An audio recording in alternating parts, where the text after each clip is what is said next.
Hi, good morning, Michael and Randy. How are you? Good Good morning. morning. Good Good. morning. Good. We're Good to good. see you. Well, it is such a pleasure because in Mother's Day month, in the month of May, we interviewed some retail mothers, and in June, we are putting in the series again for retail fathers. I know how hard it was to build a career as a single woman because most of my career I didn't get married till I was 40 because of that retail career and put that off. But to also have that extra burden or extra time to actually raise a child, that is another full-time plus job. And you and Randy decided to raise two after you got married. And I think that for this Father's Day month, I want to highlight my mentor, Michael Patrick, the founder of MOHR Retail, and also Randy Dixon, his husband, who spent over 30 years in luxury brands, some of the highest brands in manufacturing of footwear in the country and internationally. And so I think those are two high profile, high pressure jobs for you. And you decided to get married and also raise a family. So before we get started on any questions, I'd love to hear your story about what that decision was like and a little bit about your family. Michael or Randy, who wants to start? Well, when I first met Michael, he was in the process already of doing an international adoption. Yeah, our first date, we talked about Um, Nothing like and breaking the ice, right? exactly. Um, and it didn't pan out the way that he thought it was going to. And I remember saying, well, look, if it doesn't happen, then maybe it wasn't supposed to happen and we can do it together. And he was looking for, a sibling group. So they would have been a little bit older. And I said, we can start from the beginning and adopt a baby. Um, and so we started down that path, and it was challenging to find the right people. The attorneys and it. how do you find, we didn't, it wasn't important for us to have mini me's. So we were looking for someone who was pregnant and wanted to give the baby up for adoption. So finding all the right pieces of that to put together was a little challenging. A lot of our friends say that we started the Gaby boom. We were on the forefront of that. But it finally came together, and we were the first ones to hold both our son and our daughter. That's fantastic. Great. And you do have a son and daughter, Michael. You want to tell us? Yeah. Yeah, and I mean they're older now. They're still with us, but they're older, 19 and 23. So nearly 25 years ago when we started this whole process, and it worked out. I originally didn't want to have a baby because I was going to adopt the child on my own. So I'm thinking I don't know that I want to have a full-time job and the president and et cetera in the retail training company and then have that full-time home life with a baby. But I don't regret any of it. And they were terrific babies, and they're terrific young adults. So we're very pleased that we did that. It's a very fulfilling part of life. Don't get me wrong, I love my job. I loved the company when I was running it and participating. And it wasn't a slog, but it was a lot of hours. It was a lot of Absolutely. commitment, and No, it's absolutely not the burden, it's the blessing, right? And the yeah, fact that absolutely. you all are able to balance that and with the careers that you had. How did you navigate the early stages of fatherhood while managing the demands of both of your retail and wholesale careers? Well, you said balancing, and it might have looked like the juggler at the circus going a little wild sometimes. Um, no, it's many years ago, Maria Shriver wrote a book, and I now give it to a lot of girls. Like when my daughter graduated, I gave it to all her girlfriends. And she talks about you can't have it all. You can have a successful career, you can get an education, you can have a wonderful relationship, you can be a parent, you can be a philanthropic person. You can do it all, Mhm. but you probably can't do it all at the same time. And so you do balance. And there are some things that you can't maybe attend every reading Thursday that you're invited to in elementary school. You can't see every game that they play. And at the same time, you probably won't be in every meeting and you can't go to every sales call. But you do have to prioritize and balance and where you're going to get more bang for your buck with your kids. Is it, something that's one-on-one with them, or, are you just another parent in the stands that, they think they hear your voice? So it is challenging. I think it's just prioritizing and the realization that you cannot do it all. We were very fortunate that we both were going to continue to work, um, and I was commuting in and out of the city, so you just can't. The pressure would have been to have them in daycare where you have to be there by 5:45 because they shut the door or whatever. We just knew that that wasn't going to be us, so we actually had full-time childcare, someone who lived in the house with us Monday through Friday. And that was a huge, huge plus.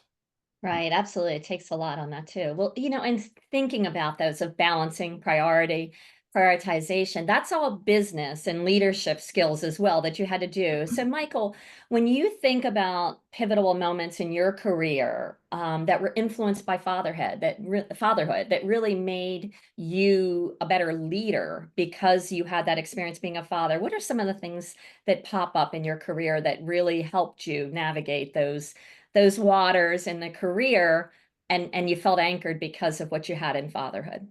Yeah, I have a specific one. I just want to say that any parent with children knows about multitasking and balancing and juggling and all that prioritization. I do want to add one comment here is that somebody told me early on that well, if you can't be with your kids, make sure you're spending quality time. And there was a kind of conversation around that in the parenting community about, oh, well, if you don't spend a lot of time, just make sure it's quality time. And one of the lessons that I learned having kids is that your time available for quality time may not be their time of interest in quality time. So if not quality time, we tried to do quantity. So when I got home from work, I didn't get on my phone or the computer. I went right to the kids and we gave them a hug and we talked about their day and we went out and played basketball or what they want to swim or something. But they were active and I was with them. Some days that was 5 minutes. Some days it was an hour and a half because they were interested in doing other things as they got older. So quantity, focus on as much as you can. The other thing that that's important, I think, to recognize is that and I've said it to you more than once, they're not always 8. They're not always going to be 12. They're not always going to be 19. When you have those kind of times that you're struggling and fighting or whatever, disagreements, the fact of the matter is they're growing. And I suspect that's something I did bring into the workspace to say that people evolve, people grow, people learn. They're not always going to be the same. And it might be some outside influence and personal, or might be work experience. But as a leader, I think you have to read those cues. And when the kids are young, they really can't talk about what they need. And you have to kind of judge based on experiences that you've had in the past. What do you think might be going on here? And I think understanding reading cues and being flexible and knowing that people can grow and can move, I think is a good thing. That's pivotal because when we think about performance issues at work, is it just one blip? Is it Yep. just a dip? Or has it been going on for a long time? That's a totally different conversation. And Yeah. I think being able to have that to realize it's the children are not perfect. None of us are perfect, right? And there's going to be a time, but to realize that you have the rest of the time that are really balanced and doing okay. I Great would also, insights. I'm sorry, Uh-huh. I would just love to say that when I first became a sales manager, my boss told me that there was one person on the team that they didn't think was doing particularly well, and that I could fire her as my first official act. And I told him, I said, "Well, I don't really know this person very well, and I'm not going to fire her." So I didn't fire her. I started working with her. I started how did she interact with customers. We looked at how she kept notes and what she did. And the next year, she was my number one salesperson. She had record-breaking sales for the whole company. And we were all celebrated as the best region. So the fact of the matter is, when you start out with that kind of assumption about somebody, well, we just need to get rid of them. That isn't always the best approach. And again, there's growth in everybody. Right, absolutely. Especially nowadays when it is so hard to find good people and find That's good true. talent. Let's grow them, right? Let's not discard them. That's great. So were there times, and Randy, I'll ask you, that you felt you had to choose between career and family? I know you traveled a lot. And how did you make those decisions? And what did you learn from them, balancing that Uh, for you? yes, the one that comes to mind is our daughter. Her birthday is always, always during market week. Oh, And when she was really small, that market week was actually in Las Vegas, so I wasn't even home. Um, but it was one of those times where you can't miss that. Um, so we would have I think it was called Skype at that point. Skype call from Las Vegas, for her birthday. And then when market week was in New York, as she got older, Michael would bring the kids into the city and we would have dinner there. And so it's making choices, and it wasn't ideal, but trying to get a place where the career won and your child was winning also with your time. Mm. That's what we had to do. And I, again, it just goes back to that whole prioritization and knowing that you can't be two places at once. So mhm. you just have to try to make the best you can, do the best you can. Absolutely. And that is one of those quantity quality. And that, she has to feel like her birthday is just as special as your son's, right? That you made an attempt. And I think that probably means the most on that too. Michael, is there Well, anything you'd add? and Yeah. and when she Uh-huh. was really little, if you said, "Oh, well, we'll go out to dinner, on Saturday night before," it's like, that's not my birthday. I'm not having a fake birthday party. So I'm Yeah. like, It's okay, much older when they get to have a daytime or the yes, calendar yes. that they I realize now you can have friends who have birthday months. So floating, yeah, yeah. floating holidays, right? All of that, right. Good. Michael, what would you add? No, I do remember those. It was stressful for him, and I try to be supportive, and look, it our kids know that we both work a lot, especially in the beginning. They knew, but I also think that's a good kind of example that Mhm. we focused on them, we focused on work, we did our best to juggle. I don't think there's any regret on either side. I don't, I think they knew and they understand even more now that hey, we have a certain life because these guys work and provide, and so that's not such a bad thing. Yeah, I think it all ended well. Our kids know that they're loved, and this is their forever home. So they, they think that it all worked out. Right, absolutely. And for knowing you for over 20 years, and is that you both have a work ethic that is very, very strong. You also have a play ethic. There's times when you take off, and those children were part of that, those vacations all the time that were really nice vacations that they were able to, and it was all about them, for those 2 weeks to bring together for the moments that you missed during the year. And I've Yep. always admired both of you for that. Yeah. As we conclude, what advice do you both have for retail organizations, manufacturing organizations to better support working fathers and parents, leadership roles today? How can they really support them being able to do your best work at home and be able to not just do your best work at the job, but be able to be the best parent that you can be? What do you think, organizations can do to support that? I think if you were looking for a silver lining out of COVID, it Mm, was that you can have people who are uh, more successful, get more done, and have a better work home life balance by having a hybrid schedule. mhm. You used to always hear, and you still do, whether it's New York or LA or Atlanta or Dallas, that people spend, 80, 120 hours a year in traffic or commuting back and forth. Absolutely. So it's just a waste of time. When, during COVID, we had people that I got up and came in this office at 7 o'clock in the morning and didn't leave until 7 or 7:30 at night. Right. Hmm. Now, I don't want to do that, 52 weeks a year. Yeah. But I think that's to have a culture where as a employee, you feel like they respect your time and respect your family and know that, in most cases, family's going to come even before the job. So if you can carve out some time, uh, for your employees to work at home or have 12 paid holidays instead of three.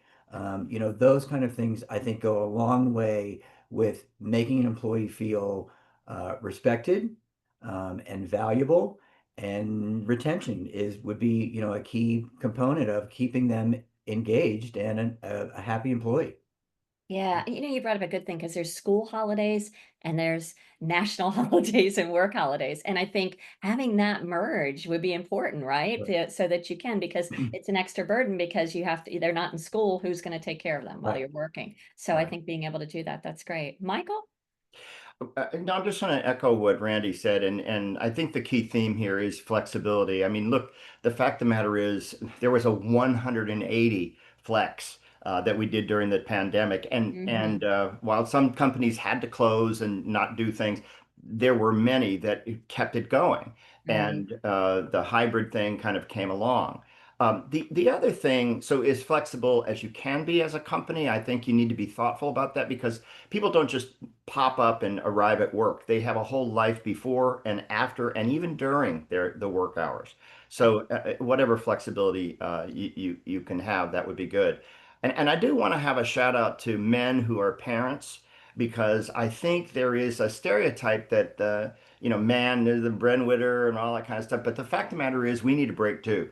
We need to be with our kids, we need to be with our family, and we care and we love about them, so, our children. So again, not just female parents, but male parents, I think, also need to be included in that. We don't have paternity in this country. Many other countries do have that, and I think they're working towards something. But it right. would be good to help guide us to say, look, men need that time as well. Absolutely. And I think that the paternity is extremely important, but there's also during the year, right? It's not Yep. just when the baby is born, when you Right. adopt a baby and bring them home. As you said, that's not even a standard policy for all organizations. I think that would be step one. But step two is realizing there's going to be flexibility that's needs by both parents. Yep. And, Sure. some are going to have to take off this time and that, because it sounds like that's really what you've all talked about your whole life, raising your two children. I can honestly say, meeting your children and knowing both of you for many, many years, that I admire what you've done. You've raised two beautiful, talented children that are, contributing greatly in this world and are set up for success in this world. I think because of the love that you gave them, the care that you have. But I think most important, like you said, Michael, both of you were hardworking, hard traveling, making sure work happened and at the same time. And I think that actually had a very positive impact on both of your children, because I think that they understand it's Thank you. not Thank it's you. not a free ride and we got to work for this. And I think you've set some boundaries with that as well that are respectable as a parent. Absolutely. Good. Well, I want to wish you both a happy Father's Day. Thank you. Thank And you. I'm just thrilled to have this time with you in a relaxed atmosphere where we can just talk about what it's like outside of work and some of the challenges that you've had being a parent. But I respect you both. Happy Father's Day, Thank and you. Thank you. look forward to talking to both of you soon and seeing what other milestones you hit with those children together. There we go. Thanks. There we go. Thank you. All right. Bye.